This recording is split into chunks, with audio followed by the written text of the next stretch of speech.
Hello everyone, welcome back to live reading, a book we haven't done in a while, Demon City Shinjuku. I know it's kind of a weird time, I normally stream later, but I have family in town right now, and this is when I have free time, so we're gonna go ahead and read. Hello Lobsol, Alexis, Kazune, Liz, not sure how long you can stay, sorry I have to run off, but hopefully you'll get to catch a little of it. And of course we have our buddy Candy. Candy, say hello. He's had a rough week because my family's in town and they brought a dog with them who got very excited about meeting the cat. And there was a kerfluffle and Candy got a little anxious, but he's okay now. He's fine. And the dog is fine. Anyway, we are reading Demon City Shinjuku. Let me know if the background music's too loud. Where were we last time? This is a kind of like a cyberpunk kind of dystopian demon monster universe thing.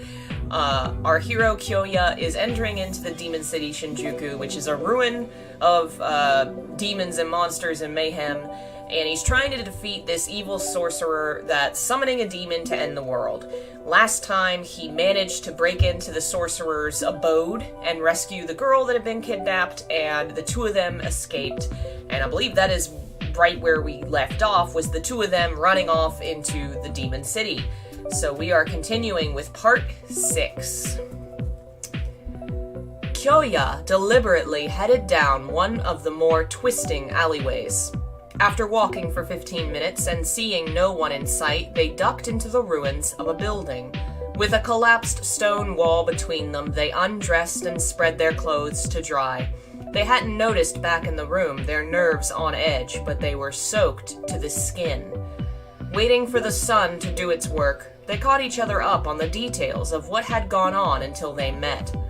What drew Kyoya's attention in particular was Sayaka's account of the sorcerer's dying words. So even if he dies, he's coming back? That last monster said something similar, so I guess we can expect him to turn up in a different form. Sayaka poked her head around the wall and said in a concerned voice, "Seems so, seeing that the curse on my father still hasn't been lifted." This caught the half-dressed Kyoya off guard, but as she was still an innocent when it came to such things, he let it drop. Yeah, unfortunately. One way or another, if he's not destroyed down to his soul, the spell stays in place. Check it out yourself, you still don't have a shadow. On the other side of the wall, Sayaka let out a small scream. I noticed after we left the hotel, the sorcerer's shadowmancy. Your shadow led you to me. But why would your shadow know stuff like that? Sayaka didn't know either, though if he had perchance spied over the wall, despite the draft of unpleasantly cool autumn breeze, he would have seen Sayaka's cheeks flushing red hot. The sorcerer said that she was in love with Kyoya. So I guess since she has a crush on Kyoya, that means her shadow knows where to find him? Okay, interesting. I don't know. And why would I have come to your room? Who knows, Kyoya answered, playing dumb. No need to hit her over the head with the truth at this juncture. There was no telling how badly she'd take it. What truth? That she has okay. And why is this 15-year-old so world-wise? Why is this man... Seeing that the sorcerer cast this spell on you, it's a safe bet that as long as it continues, so will the curse on your father. Facing the wall, bathed in the bright fall sunlight, the two sank into silence, Kyoya contemplating the battles to come without Asura, and Sayaka worrying about her ailing father. I guess last time he lost the wooden sword Asura that has, like, his magical energies in it, so he's gonna have to fight without it. Well, nothing's getting done just sitting here, Kyoya said a long minute later, pulling on his still damp trainer. First off, let's figure a way to get you out of here. Huh? Sayaka peeked around the wall, a confused expression on her face, exposing her white shoulders and the swell of her breasts rising out of her bra. What are they, a sunrise? That's such a funny rising out of her bra. Oh, Lord. Unless she's got enormous bazongas. Most of the time, they don't rise out of the bra. She must need to go get a fitting. On any other occasion, he would have leaned in for a better look. With her, though, it was somehow different. Obviously, he said bluntly, a dangerous place like this is no place for a woman like you to be on her own. And yet that bluntness seemed somehow moderated. I'm not on my own, you're with me. Save the humor. I've still got a job to do. I've got enough on my plate saving your father and keeping this crapfest of a place from getting any worse than it already is. And the clock's ticking. Got 3 days left, counting today. You're a good girl, but I'm a busy man. Oh, she's a girl and you're a man, even though you're 15. I love it. This is so... Oh, man. It reads like a very, very young man's first fantasy. And it was. It was Hideyuki Kikuchi's first book. Oh, so... You could just hear the almost, like, youthfulness of the stereotypes and the ideas of people in it. All the more reason you need my help, Sayaka said, the seriousness of her intentions not slipping in the slightest. What a pain, Kyoya thought. However, her father might be some savior of the modern age. She lived in a little world of her own. Even if she didn't, she couldn't just waltz in here in the middle of the night like she was going to the mall. Let me cut to the chase. It's gonna take all I've got, keeping my own self in one piece. The last thing I need is to be dragging around a ball and chain. Beating off that last attack was no walk in the park, believe me. We need to go our separate ways. Right now, I'm quaking in my boots. My head feels like it's gonna split open. My arms and legs are about to fall off, and my heart could explode out of my chest any minute. He wasn't exaggerating. Stomping that monster fish and shooting the needle through Suki's eye had taken all of his concentrated psychic energy. He was exhausted. But didn't you defeat those demons? Sayaka said encouragingly. The problem is, I got as good as I gave. Either way, you wounded them severely. A demon that Master Rai said was impervious to any kind of physical attack. You defeated with a single needle. Using more powerful weapons, you surely would have crushed it. You were magnificent. More importantly, despite being against it all along, you came to Shinjuku anyway. The master wasn't wrong to believe in you. As if you would understand, Kyoya said peevishly, lying down on the ground. And yet the way the corners of his mouth turned up, he was not as put out as he might pretend. Anyway, I'm going with you. You don't get it, do you? I said you're a burden I don't want to carry around. That's because you care about me. Think of me as the heir. Do whatever you want as if I wasn't there. I'll be your shadow, never getting in the way. I'm an Aikido 3 Dan, and I've got this laser ring. Any monsters or gangsters show up, I'll take care of them myself. Look here. Besides, any time you spend trying to send me back is time wasted, especially if I resist. That's why I'm asking you to let me go with you. I can't shut myself away in some safe place while my father is in such dire straits. What a good girl. Sayaka's eyes glistened. The old saying was no less true here and now. No man could resist the tears of a beautiful woman. Is that a saying? I imagine it sounded better in Japanese. Kyoya sighed. Fine, do whatever. Oh, thank you. Suddenly, she was right there with her 16-year-old lithesome limbs circled around his neck. The supple, warm softness of her breasts pressed against his back. Kyoya flushed and jerked around. Idiot! This is hardly the time or place for that. Oh my Lord God. Sayaka was only wearing her bras and panties, making her buxom dimensions plain as day. Don't look! She shrieked like any normal 16-year-old. Okay, so... She leapt out from behind cover to hug him, and then freaked out that she was mostly naked. Oh my god, this is such a 15-year-old's fantasy. I am very curious now, how old was he? He was born in 1949, and when did he publish this? When did this come out? 1982. Okay, so he was 32. He was 32 when he wrote this! Are you alright? Kyoya stammered, then said more forcefully. You coming along is your decision, so don't go looking for sympathy. Start complaining or whining and we're through. One more thing, if any of those chaps from the Information Bureau come for you, they're getting no argument from me. You're all theirs. Sayaka smiled and nodded. Yes, but I left a message for Yamashina saying not to come looking for me. If it came out that I was in Shinjuku, and if anything should happen to me here, they'd likely be held responsible by the press, so I'm quite sure they'll do nothing. That's all? Kyoya said doubtfully. You'll just leak it to the tabloids, that's all? No, Sayaka mulled over the right way to put it. Rather, words to the effect that if push came to shove, it might lead to demotions and budget cuts and the like. For a moment, Kyoya stared at her cherubic countenance. Then he blurted out, Man, I so do not want to get on your bad side.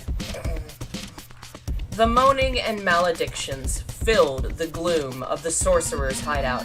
Suki writhed on the cold floor, hand pressed against his eye. The tip of the needle jutted out from between his fingers.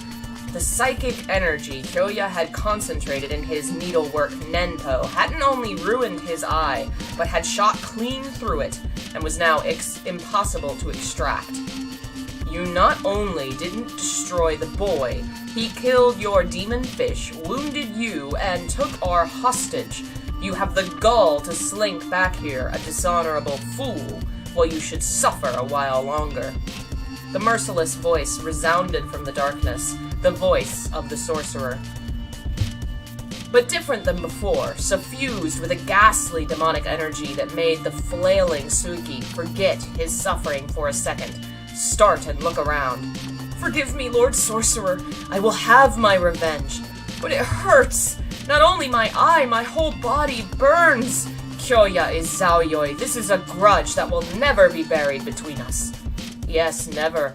You will extinguish him before he finds us. Can you do that? Can you swear to me, Suiki? I swear upon my life and existence in the demon realm. Do something about this needle. A moment of silence, then harsh laughter. Fine, come to the operating table. Suiki stumbled to the back of the shadowed room. An operation was underway. Bathed in the blinking light from the computer displays, the machines silently executed the program. The results of the operation lay upon the altar. Inside the glimmering pale mannequin that housed the soul was a skeleton of specialized metal alloy construction. What appeared to be a variety of electrical components were secured to the surrounding banks of machines by thousands of conduits and electronic synapses and translucent tubes. Now and then, the light of the soul dimmed, and the low computerized voice reciting the incantation spilled forth from the speakers, breathing life back into it. This was a demon realm surgery, executed by the program in the computer's memory according to the haunting incantations, sans the blood transfusion equipment, cardiotonic steroids, life support systems, all of the usual medical essentials. Come. Drawn by the supremely confident command, Suiki approached a corner of the operating table. The charcoal black skeleton grew transparent, or rather the dark arms coiled around the pale soul rose from the table. The steel fingers clamped around the end of the needle in Suiki's eye, and without any resistance, pulled it out. Hello, Akatsuki, welcome! And yeah, I just realized I'm going to have to change something in the settings to make the chat on the screen work, I just realized. But thanks, I hadn't noticed. I will have to edit that later. At least we have our nice setup. I don't have to change everything every time I stream to the second channel. But I do have to change the ingest, I guess. Suiki backed away with a fearful-sounding howl. He and his fellow demons didn't follow the sorcerer because his powers exceeded theirs. The beings summoned to this world must bow down to he who summoned them, a law that had existed since ancient times. But now it was clear to him that the dead sorcerer lying on the altar before him possessed powers that indeed surpassed theirs. With a ping, the sorcerer tossed the twisted needle onto the floor. Is Kaki present? I am here. Kaki emerged from the darkness.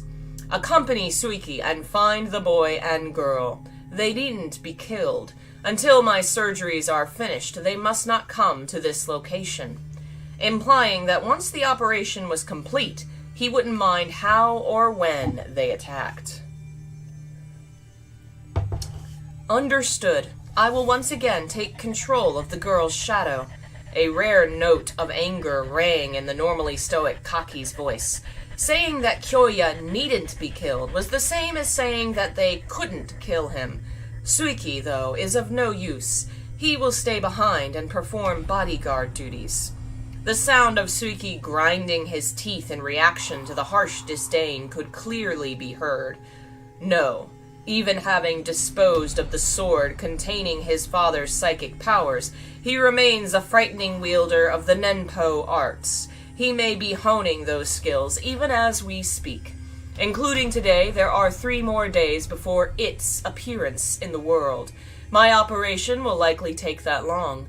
During that period, he absolutely cannot be permitted to step within these precincts. You will combine your forces in its defense. Of course, if he can be defeated, nothing would be more appreciated. A smile sneaked into that last sentence. A ball of flame expanded, lighting up the inky darkness. Let's go, Suiki. Don't forget her shadow. Understood. The 2 demon sprites departed, and the mutterings of the dead man in the midst of the pitch black seemed to trail after them. The powers of the demon realm are gathering. As things stand now, it might not have been necessary to deprive him of his wooden sword, after all. I miss the cat. And I miss Lesbian Mulan. Yeah, we need to get around to continuing those stories, and we shall. But, today I figured it'd been a while since we'd had some horror. And let me see if I can actually... there we go. Now we have a cat cam. Move that over since we can't even see chat. Say hi. Kyoya and Sayaka found themselves in the middle of the marketplace plaza. They'd first sought out the taxi stand the owner had told them about. Not only were there no taxis, but all of the shops had lowered their shutters. The streets were empty of pedestrian traffic. When Sayaka had wandered through earlier in her hypnotic trance, the place had been packed. Something unexpected must have happened in the meantime. Had they been experienced residents of Shinjuku, they likely would have smelled trouble in the air and kept their distance. But they were in a hurry, and Sayaka didn't remember a thing about the last time she'd been here. Maybe it's a shopping holiday. Maybe, said Sayaka, perusing the map Kyoya had entrusted to her. What if we cut through the market to Shin-Okubo Station? We might be able to hail a taxi there. And so the 2 of them ended up at what had once been Shin-Okubo Station. The mountains of rubble along the high street cleared away to form a 150-foot diameter plaza. The borders of the plaza were crowded with people. What's going on? It looks like an open-air rave, Sayaka said. Nothing like that. I smell death in the air. This must be why all the shops are closed. Wait here for a second. Kyoya slipped into the crowd. Mumbling, excuse me, he made his way to the front. 2 Yakuza gangs were staring each other down from either end of the plaza, 10 or so to each side. Cradling old-type laser rifles and shotguns, they trash-talked each other, each trying to provoke the other. In each gang were 5 far quieter types, radiating a killer vibe that the rest couldn't begin to match. Kyoya's attention was drawn to them. He said to the 3-eyed mutant standing next to him, "Looks like trouble to me. Like it's gonna end up in a duel, huh?" "That's what I figured too. Hey, new face. Haven't seen you around these parts before. You know your turf. I remember who's been to the market even once. These eyes, you see." The man pointed at his forehead. The bright and clear third eye winked at him. It seemed the equivalent of a photographic memory. "Best you not go wandering around. There are folks around here who like nothing better than picking fights with outsiders, you know." Despite his grotesque appearance, he seemed a friendly man. He had a newspaper stuck in the back pocket of his trousers. It was a daily tabloid detailing important events in Shinjuku and commercial activities in the markets. A few pages, but taking the concept of freedom of the press to its limits, seeing no problems with running ads from contract killers, for example. though the location of the press was a closely guarded secret. Strange situation. Can you clue me in on how it's going down? That bunch over there, typical street gang, right? The man nodded. The fat lady on the right, she leads the hippopotamus group. Of course she does. The skinny one on the left with the long neck, the praying mantis clan, so we're all just visual jokes. Okay. They've been struggling for control of the market for a long time, and today all of a sudden, things suddenly hit the boiling point. Completely out of the blue? From what I've heard, sometime around noon, Yoshiko, she's the head hippo of the hippopotamus group, hit on some younger girl prettier than her. A bad habit of hers. Well, this girl had some moves on her, and 4 or 5 of Yoshiko's henchmen got sucked into the earth right before her eyes. Rumors had been floating around that the praying mantisons put a couple of high-power espers on the payroll. So she must have concluded the girl was one of them. The hippos had been hiring espers for themselves, too. The showdown was a long time coming. I do love the very fat Yakuza leader lesbian lady. That's a great character. I'm a fan. Scary, said Sayaka behind him. She sounded truly unnerved. To think that a girl could suck people into the earth. It sounds more like that demon. It sure does, Kyoya nodded. For the time being, her ignorance was her strength. But an Esper battle sounds interesting. What? We can spare a few minutes. Oh, it started! The first contestants from the 2 groups proceeded to the center of the plaza. The hippo's Esper was a short, stocky, middle-aged man. The mantises sent in a tall and gangly guy, skin and bones, also middle-aged. In fact, aside from their ages, the rest of the Espers tended to physically resemble the gangs they represented. Kyoya wondered aloud, what, do Espers fall into the tall and skinny and the short and fat categories? Sayaka said, no, I think it all comes down to the leader's predilections. They seek out their own, like birds of a feather. Makes sense. Kyoya thought it was a dumb theory, though when Sayaka said it with a serious face, it was hard not to take seriously. The buzzing crowd unexpectedly quieted. The stocky Esper crossed his arms in front of his fingers. The gangly one made a sign with his... Jeez, I meshed those 2 sentences together. That's not how that was. The stocky Esper crossed his arms in front of his chest. The gangly one made a sign with his fingers. The paranormal battle had begun. The eyes of the skinny Esper flashed with an incandescent fire. Twin rays of heat penetrated the stocky Esper's chest. People in the crowd behind him hit the dirt as the rays flashed over their heads and smashed into a nearby shop. The Esper's chest and the shop burst into magnesium-white flames. The beams projected by the skinny Esper's eyes reached 300,000 degrees, but though his clothes were engulfed with fire, a smile broke out on the chubby man's face. His right hand reached in the direction of his opponent. A bright red beam sprang from a device attached to his wrist. It plunged into the skinny Esper's forehead. He gurgled. The light died in his eyes. Smoke pouring from the hole in his head, he crumpled to the ground. A decisive victory. A murmur ran through the crowd. Hey, Jeff, welcome. You're right, Akatsuki. We do gotta get back to OG SMT. Maybe that's what we'll read next. What just happened? Sayaka asked in an emotional voice. The tall one's heat ray struck first. Though she could retain her composure regardless of what straits she found herself in, the death and suffering of others was another matter entirely. The fastest is not always the most effective. Look. Kyoya pointed at the chubby man, who was slapping out fires consuming his clothes. His chest was burned, but the flesh beneath wasn't even scratched. He's a defensive player. That's where his power lies. The cells of his body can probably repair themselves as quickly as they're destroyed, like one of those regenerating hydras. Cut 1 in 2 and you end up with 2. His cells must do the same kind of thing. Cut off his head, stab him in the heart. As long as some cells remain, they'll grow a new head or fill in the hole. Then he delivers the shot with the laser gun on his wrist. When fighting an Esper who's all offense and no defense, that's enough. Nodding in response to Kyoya's explanation, Sayaka looked intensely at the plaza. Another 2 mounted the stage. Again, a fat man and a tall guy. These 2 were in their 20s. An invisible aura of death and destruction crossed between them. Without a sound, the fat one exploded from within like a popping kernel of corn. Almost simultaneously, the tall one split apart from the crown of his head down to his waist. The tall guy's psychokinesis blew up the fat guy. At the same time, the fat guy's psychokinesis cut him in two. From this vantage point, the arrangement of the tall guy's internal organs were as visible as an autopsy, though the surface was as smooth as glass and not a drop of blood spilled out. The citizens of Demon City barely raised a collective eyebrow at the grisly deaths of two espers. Certainly, no one would shed a tear for them. "Stop it, please!" Sayaka momentarily forgot where she was and ran into the plaza, too quickly even for Kyoya to stop her. The espers in the crowd watched her utterly incongruous entrance in amazed silence. "I do not know the reason, but you cannot continue these gruesome struggles."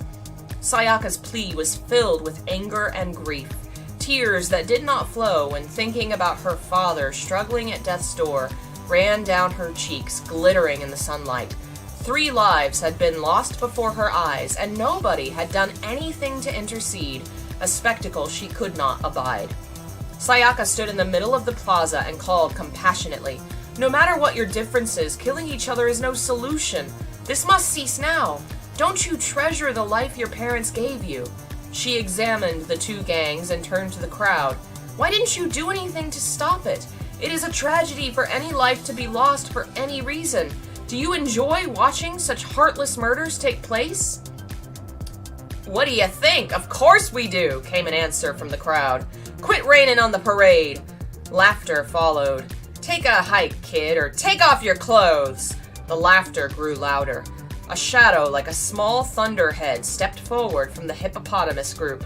Yoshiko Kokonoe. Yoshiko Kokonoe, narrows eyes filled with cruel glee.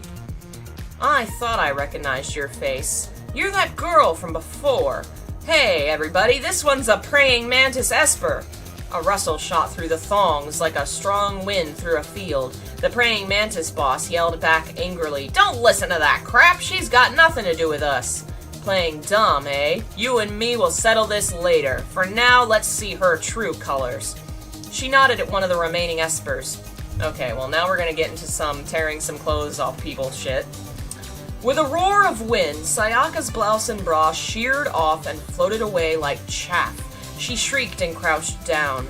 Claps and catcalls followed. "Stop!" she said. She meant Kyoya, who was about to charge into the fray, but it had the effect of halting the whistles and cheers for a minute.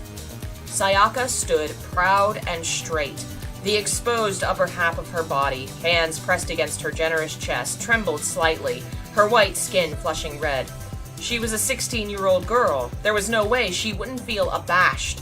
A muted commotion stirred the air as Sayaka lowered her hands, exposing herself.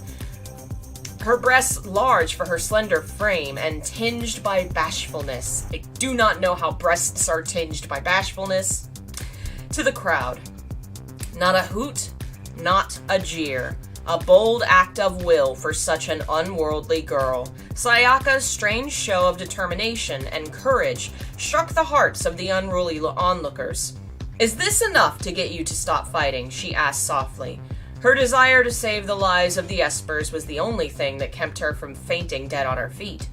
"Commendable, princess," Kyoya muttered to himself. Coming here was worth it after all, if not for her sake alone. Sayaka called out again, the earnest expression on her face not faltering in the least. "If this will not mollify you, I'll bear the rest as well. Please, at the least, cease your fighting." The crowds, the gangs, all looked on silently. The hulking, menacing form of Yoshiko turned to the espers and shrieked, "What do you think you're doing? Strip her naked! Shame her to death!" But the espers didn't move. "Shit, you're gonna let this brat play you all for fools? Such foolishness! What could be more shameful than sending others to their deaths for their own profit and satisfaction?" With the crystal-clear eyes fixed upon her, Yoshiko was at a loss for words. The dignity radiating from the body of the slight Sayaka thoroughly outclassed the rough woman. "Kill her, Shimura!" she shouted desperately. A seedy-looking underling with a pockmarked face aimed a laser gun at Sayaka, but faster than Kyoya could run at her. Lights like camera flashes lit up the surrounding crowds, the beams converging on the underling, setting his shoulder and the weapon on fire. "Drop it, punk," somebody called out. "Nobody lays a finger on the little lady." Another added, "If she wasn't here, your brains would be decorating the asphalt." "You go, girl," a rough but warm voice said. Then, addressing the espers, "You guys better treat your lives a bit more valuable." "Damn straight. Anyway, it's noon. Any more killing's gonna get in the way. You guys came to this city to get a life too, not dig a grave." The throngs supporting Sayaka had turned on the two gangs. "Get out of here, shit for brains. We got businesses to run here." A shop owner, obviously. "Yeah," piped up a woman. "Nobody orders us around and tells us how to live our lives here. That's the law of Demon City." A chorus of agreement, along with chants of "get lost" and "hey, hey, goodbye." The gangbangers glared back in a threatening manner, not intimidated in the least. They were the baddest badasses in town, seasoned pros at madness and mayhem. The hearts of these men and women were unlikely to be touched by the words of a cute girl who looked as if she would break in two if handled without kid gloves. "Let's call it a day, hippos," the praying mantis boss said with a wry smile. "No matter how much of the market you call your own turf, turn the customers against you, there'll be nothing worth left fighting over." "It's over when I say it's over," Yoshiko bellowed. She was bad to the bone, and determined to prove it with her dying breath. Her oil drum-sized torso shook with anger. "Same goes for you, bitch." The big cow charged at Sayaka, then unexpectedly circled through the air in an elegant arc before crashing down on the pavement in a cloud of dust, a repeat demonstration of Sayaka's Aikido, this time accompanied by cheers and a round of applause. At that moment, practically doubled over with laughter, Kyoya's body suddenly tensed up, his senses coming alive in all directions. Threading through the noisy rabble, a blood-red demonic aura reached across the plaza. Its source was close by. It was stronger this time. There were at least two of them. But as for where and how they would make their appearance, even focusing his mind and Nen, it was like groping his way through a thick fog. He could make out only the vaguest details. He was still fighting off the fatigue, a real disadvantage in a long fight. My best bet is to beat them to the punch just as they're emerging and bolt. Except I'm facing more than one opponent this time. He had to get Sayaka to safety. Standing there in the middle of the commotion, she might as well draw a target on her bare chest. If she didn't have any more value to them, they'd take her out along with him in a heartbeat. He started forward just as the demon vibe moved, concentrating with alarming speed in a space several yards away from Sayaka. "Damn, found us!" A crimson flame silently appeared in the sunlight. The crowds gasped. Not in fear, rather more in the manner of those who lived in Demon City. They were accustomed to the supernatural. When something weird happened, their natural instincts were no longer to run, but to lean closer to get a better look. Sayaka turned and stopped cold, though she had the presence of mind not to look in Kyoya's direction. "Girl," a voice from within the flames, stripped of all human emotion, less a voice than words strung together. "As long as your shadow is in my grasp, there is no place you can go that I won't find you. You and the boy who destroyed Doki will burn in the fires of hell. Where is he?" "We split up. He said he was going to look for the sorcerer. I'm here alone." The flames laughed coldly. "Really? It doesn't matter. Your shadow will lead me to him." He called out, "Show yourself, boy, else I will snuff out the spark in this girl's life. A death by my hand is a painful death indeed." "What's this monster shooting off his mouth about?" A big bull of a man trotted out of the crowd and interposed himself between Sayaka and Kaki. He had a laser gun in his right hand. "Don't you dare lay a finger on her, or you'll get what's coming." "Ah, a gallant knight. 600 years ago in England, the fools I encountered said the same thing. Are you the one who fought Doki?" "No," said Sayaka. She was about to step in front of him when the laser gun flashed. The beam passed through the heart of the flame. It didn't even flicker. Surprised more than he was afraid, the big man gaped at Kaki just as a flying fist of fire filled his mouth.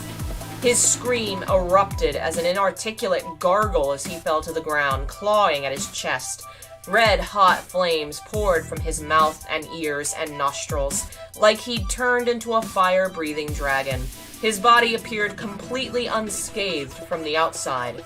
Kaki's accursed fires consumed only the internal organs. "Stop it!" Sayaka cried out. Kyoya broke through the cordon of onlookers and sprang forward. He had in his right hand the newspaper he'd borrowed from the back pocket of the man he'd been talking to. As he ran, he rolled it into a kind of sword. "Son of a bitch! Eat shit and die!" he yelled, adopting an uncharacteristically uncouth manner in hopes of hiding his true identity. If Kaki underestimated him, he could fend off the first attack, and then deliver the fatal blow before Kaki could recover. There was only one problem with the plan. "Kaki, that's him!" A voice thick with hatred hurled at him as the ground beneath his feet turned to water. At the last second, as the sound waves reached him, he'd taken a flying leap. Kaki's fire reached out with a roar. While in the air, the paper sword flashed, intercepting the ball of fire and shattering it into 1,000 pieces. Just as he landed, he pushed his nen into the sword and struck the ground with it. He did this in order to check Suiki's magic. As he landed, he brought the sword vertical and intercepted a second volley from Kaki, and then ran to Sayaka. His feet came to a sudden halt. "Damn," he cursed to himself as Sayaka sank into the pavement down to her ankles. "Don't come any closer," she cried out. "No, come on." Suki's victorious voice flowed across the plaza. "I will drag you both down to Davy Jones' locker in the pit of my stomach." Kaki added, "Throw away that toy or the girl dies first. Want to watch her struggling in a watery grave?" Kyoya froze. He couldn't move. He'd happily take on 2 demons by himself, but with Sayaka in the mix, there was little he could do. She was 10 feet away. The time it'd take him to cross those 10 feet was plenty of time for Suki to demonstrate his powers. He was facing the worst of all possible standoffs. "Kyoya-san, run!" Sayaka shouted. "You are our only hope. Think of the people of the world, not me." "How self-sacrificing," Kaki sneered. "What will you do, boy? You are our target now. If you promise not to resist, I will persuade Suki to let the girl live." No matter how fierce the battle, Kyoya's mood remained all the more laid back at the height of it, but now a flinch of concern showed for the first time. He could hardly count on Kaki telling the truth. All the more reason why he couldn't abandon Sayaka, even as she wept and pleaded for him to cast her aside to save others. He slowly lowered the paper sword. Sayaka abruptly groaned and threw her head back. She was about to bite down on her tongue when an unexpected force stopped her. God, what a badass. She should be the hero of this book. "Hey!" Kyoya and the 2 demons shouted practically in unison. Sayaka vaulted from the ground and shot through the air with tremendous speed, then gently landed feet first next to Kyoya. Putting out a hand to steady her, he cast his gaze around the plaza. In one corner, their hands linked together, stood 7 men, the remaining espers, enemy and ally alike, combining their psychic energies to save Sayaka. "Get going!" shouted one. "Whatever else happens, be sure to save her." "Thank you, but why?" Another answered the unfinished question. "You're the only one who ever went out of her way for a bunch of bastards like us. We won't forget it. We brought those demons to a standstill with our psychokinesis. Escape while you can!" Kyoya called back. "But they're not exactly the types to forgive and forget." His psychic powers and those of the espers were essentially the same. What distinguished the two was the kind of training and refinement of the particular skill. No matter how powerful the esper's nen, it didn't extend much beyond moving and manipulating physical objects. With a degree of self-control mastered through yoga and zazen, Kyoya could push his nen beyond the restraints of physical law and strike at demons from other worlds.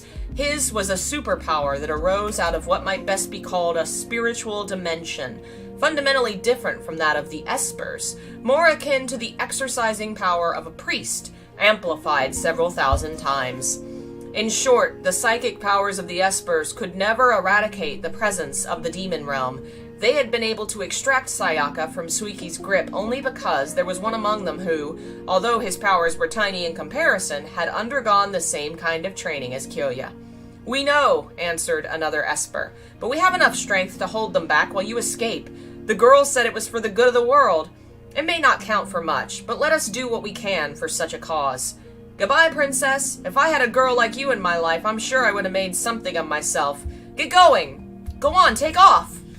Sayaka's eyes filled with tears. Kyoya vowed to himself. There wasn't the time to find out who they were, but he would never forget their faces. With a quick bow to the Espers, he grabbed Sayaka's hand and bounded away. "Don't let them escape, you meddlesome worms!" The demonic curses swirled after them. Constrained by the psychic powers of the Espers, Kyoya didn't sense the demons in hot pursuit. As they plunged through the crowd, someone draped a shirt around Sayaka's shoulders. "Thank you, everybody," she shouted over her shoulder. They crossed the common to the street they'd arrived on. An old electric taxi was parked at the Meiji Avenue intersection. The two of them practically dove inside. The elderly driver cast a suspicious look through the ballistic glass partition. "Where to? Don't go getting me mixed up in any funny business." His suspicion was well deserved. Kyoya was still holding the scorched, rolled-up newspaper. Sayaka hadn't had the time to button the shirt and had one hand pressed against her breasts, exposing her smooth, round shoulders and stomach. It was obvious at a glance that she had nothing else on beneath. An unusual sight, even for Demon City. "Shinjuku, Kabuchiko," said Kyoya, rapping on the back of the front seat, "and step on it. Ain't driving to the middle of a dangerous place like that. Then as close as you feel comfortable, the sooner the better. You got any money? Want me to buy you a new car?" "Aye, aye, sir." Its outward appearance notwithstanding, the cab accelerated with remarkable smoothness. Kyoya twisted around to look out the rear window. The demons were after them. They had defeated the Espers. "Faster, man!" The taxi raced down Old Meiji Avenue, devoid of signs of human life. Without tearing his eyes away from the rear window, he cast a tense sideways glance at Sayaka. She said in a choked-up voice, "Do you think they—" "Let's just imagine they got away by the skin of their teeth and we'll see them again someday, okay?" "Okay," she agreed, managing to hold back the tears. "So, kids, this an elopement or a kidnapping?" the cabbie asked, humming to himself. "The latter, and I killed 5 more just for getting in my face." The cabbie laughed. "Good job. Not enough youngsters with initiative around these days. Say, you need any help with the ransom, you let me know. Don't mean to boast, but I'm as good as they get in Shinjuku. I can shake a mobile police patrol car just like that." He snapped his fingers. "How about 20%? Kyoya and Sayaka didn't have an answer to that. A fireball appeared in the middle of an intersection behind them. Kaki and Suiki were closing the distance, the road and ruins dissolving like wax in a hot oven in their wakes. "But I'd settle for 15, the cabbie said with carefree nonchalance that seemed to include not looking in the rearview mirror. Kyoya closed his eyes, pushing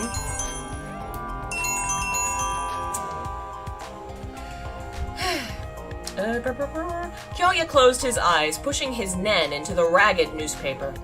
"All right," he said, his face pale with concentration. He opened the window. The cabbie misunderstood. "It's a deal," he said enthusiastically, thumbing the steering wheel. "A hot little number like that, partner, and the sky's the limit." The 2 demons were less than 15 feet behind them. "Here's a holy hand grenade for you," Kyoya shouted and threw the newspaper at them. A tongue from the ball of fire reached out and snapped at it like a dog.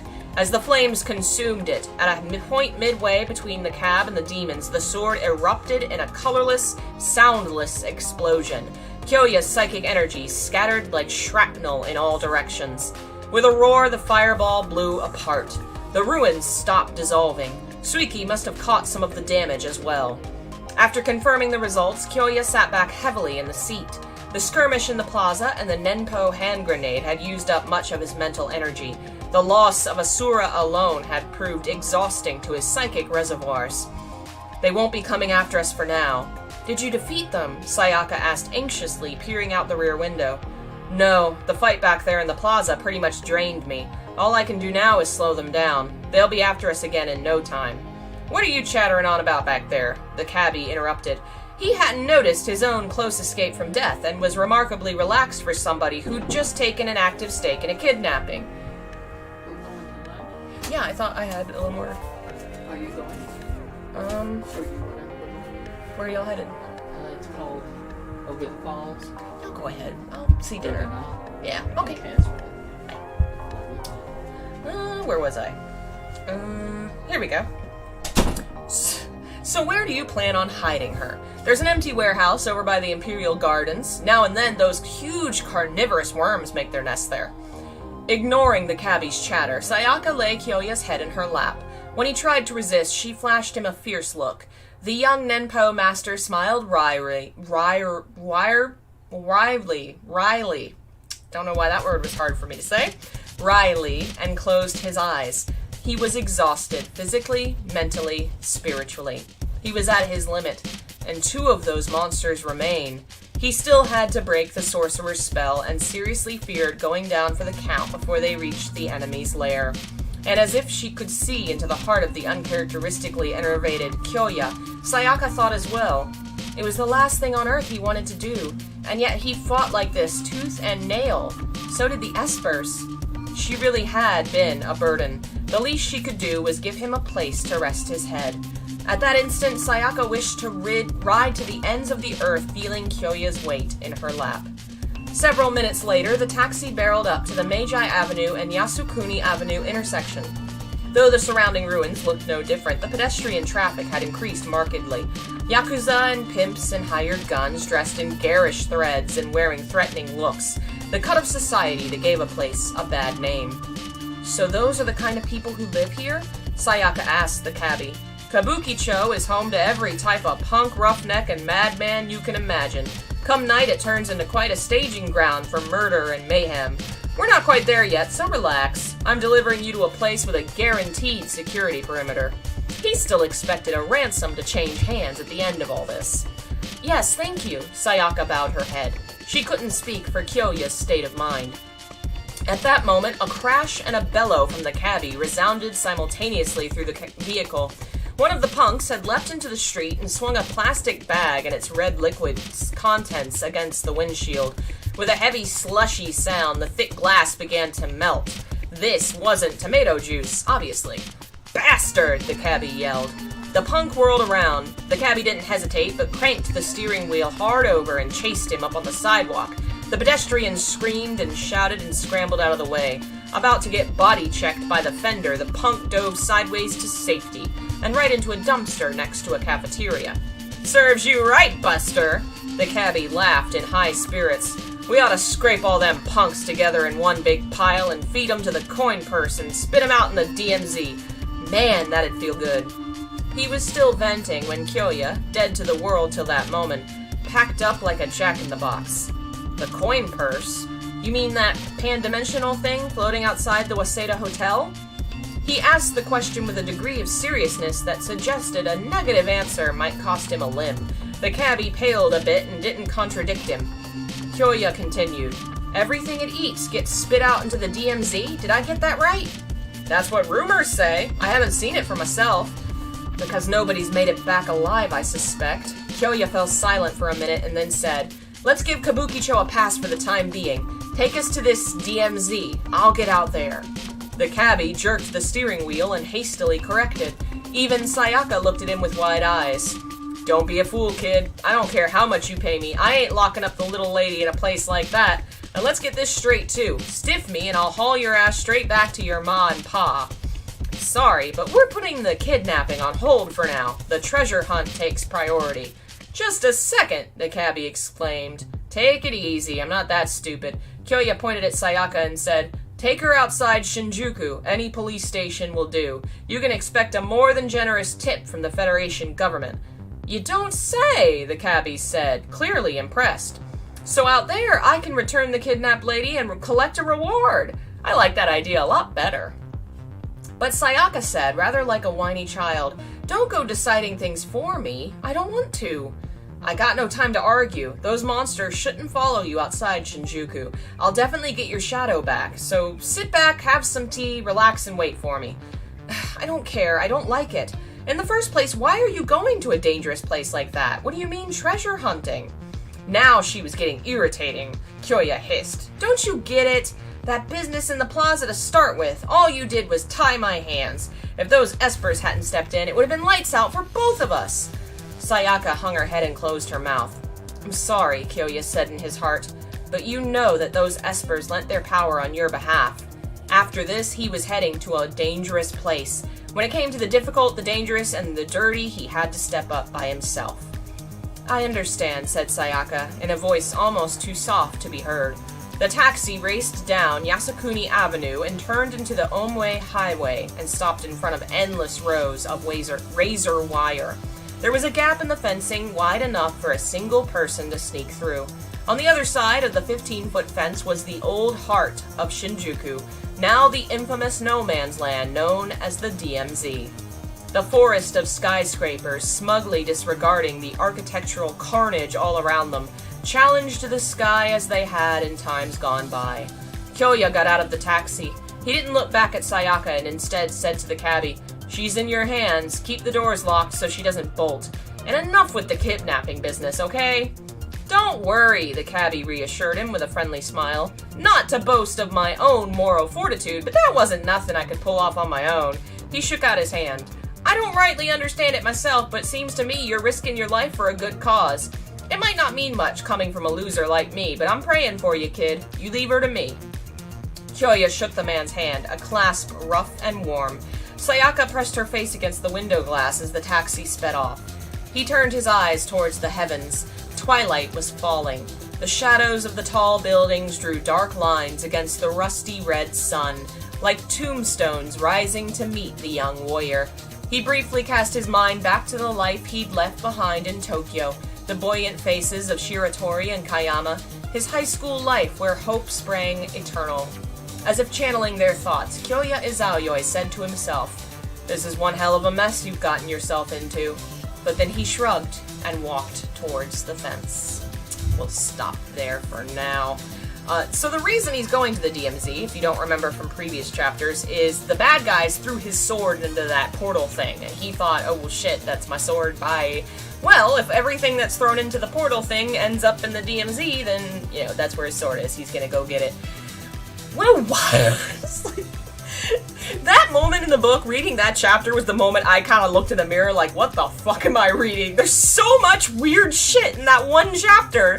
Like the Yakuza psychic battle to the death, and then she ends up in the middle of it and stops and saves their lives with the power of her naked breasts. Like, it's just all so ridiculous and over the top and wild. I've read a lot of his books, and this being his first book has some of the weirdest plot, like the way that the plot goes feels like such a wild ride. Many of the others feel a lot better plotted, and he may use similar, like, tropes and character types, but this one just, you can never predict what exactly is going to happen or why.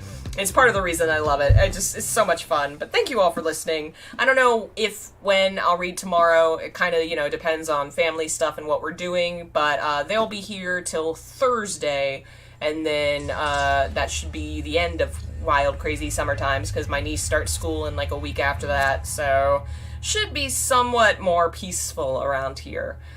Thanks again for listening, and I will be back sometime at some point. Yeah, it's a bit of everything thrown into a pile, isn't it? It's absolutely wild. There's no predicting it. It's so bonkers.